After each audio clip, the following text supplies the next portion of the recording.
Il y a une erreur que les gens font très souvent lorsqu'ils commencent dans l'entrepreneuriat et franchement, il faut arrêter.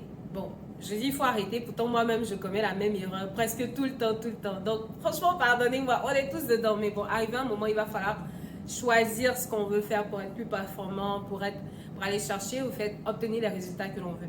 Ok, donc l'erreur que l'on fait, c'est de tout prendre sur soi-même. Ok, je sais que quand on débute, souvent c'est pas facile. On est obligé de porter plusieurs chapeaux. Donc vous êtes à la fois la personne qui est dans les finances, donc le financier, le comptable, le créatif, le vidéaste, le community manager pour les réseaux sociaux, le web designer, le web developer. Vous êtes aussi la personne qui confectionne les produits et qui va aller vraiment acheter la matière première pour les revendre aux clients. Donc c'est tout ça en même temps. Et au début, quand on commence, on est obligé de porter tous ces chapeaux-là parce qu'on n'a pas forcément le budget d'embaucher d'autres personnes dans nos équipes. Et c'est compréhensible, ça peut arriver.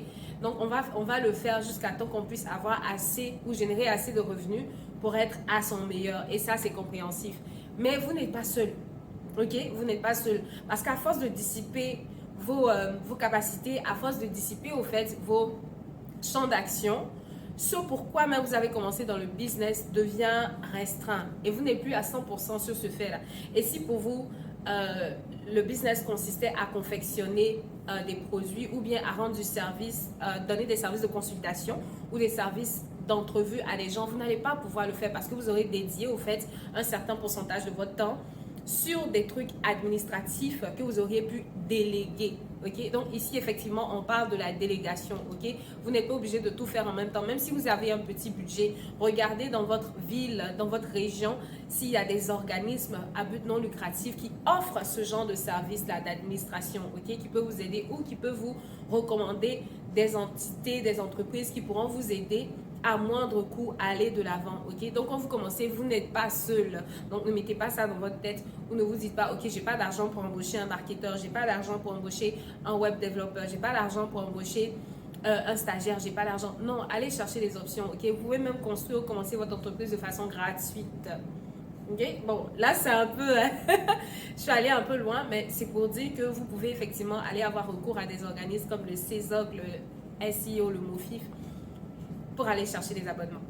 Ok, donc je suis pas vraiment douée en marketing digital et j'ai l'impression que des fois, à force d'essayer de tout maîtriser, de faire tout en même temps, je ne maîtrise rien.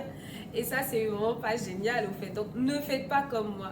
Donc, il y a quelques années, j'ai appris à utiliser Canva, j'ai appris à faire des designs, j'ai appris à faire des vidéos. Je maîtrise un peu les publicités sponsorisées, je maîtrise un peu la création d'articles, la création de newsletters et plein d'autres choses. Mais j'ai l'impression que je suis vraiment moyenne ou à 60% ou à 70% sur certaines choses. Et résultat, je ne me spécialise pas. Donc, vu que je ne me spécialise pas, pardon, je n'ai pas de niche, donc j'ai pas de clientèle cible qui vraiment est celle que je cible.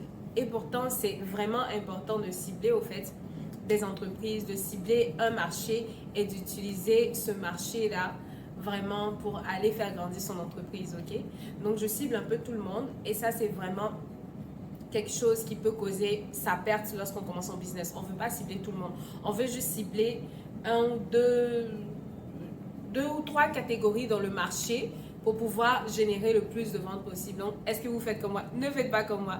Donc, pourquoi c'est important de cibler? Comme ça, vos efforts, au fait, ne sont pas éparpillés. Et surtout quand vous commencez, vu que vous êtes limité dans vos ressources, donc il dit ressources du budget publicitaire et marketing, vous devez vraiment essayer de parler à une seule tranche de la population, ok? Puis plus vous allez grandir, plus vous allez cibler différentes personnes. Moi, mes cibles, j'aime le dire, c'est des professionnels en marketing, c'est des personnes qui débutent leur carrière, c'est encore ou des personnes qui débutent pardon, dans l'entrepreneuriat ou des personnes qui sont déjà dans l'entrepreneuriat depuis quelques années, qui veulent aller un peu plus loin, ok? Mais là, c'est pas encore ciblé, il faut que ce soit plus poignant. Et souvent, j'ai du mal à définir ça parce que je veux aider tout le monde, être là pour tout le monde à la fois. Alors que ce n'est pas possible. Hey! Mais je pense que petit à petit, on va y arriver là. Et le truc, c'est que je suis en train de découvrir quel segment de la population me plaît, avec quel type d'industrie j'aime travailler, avec quel type d'industrie est-ce que j'ai les meilleurs résultats, qu'est-ce que je peux vraiment accompagner avant de pouvoir définir au fait ou restreindre au fait marché cible. Donc, c'est un peu ça. Et vous, comment est-ce que vous ciblez vos gens? Qui est votre clientèle cible? Comment est-ce que vous définissez, au fait, qui est-ce qui vous convient le mieux? Partagez avec nous et merci de liker la vidéo et de vous abonner.